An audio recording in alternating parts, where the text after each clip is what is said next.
Hello everyone, in this video we are going to see how to make a Google default search engine in Microsoft Edge.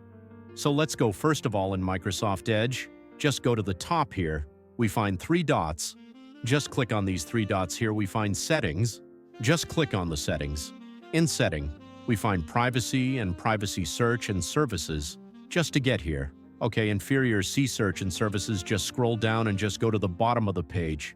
In bottom of the page, we find address bar and search. Okay, here we find search engine user in the address bar. If you want to change it, then just go to here and just click it here. If you want to Google, then just go to Google or any other browser that you want. Now I just grew the plus icon and I search something.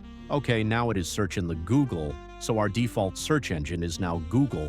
So guys, this is the simplest way to make a Google as a default search engine in Microsoft Edge. So guys, thanks for watching. If this video helps you out, don't forget to subscribe, like, and comments for more tips.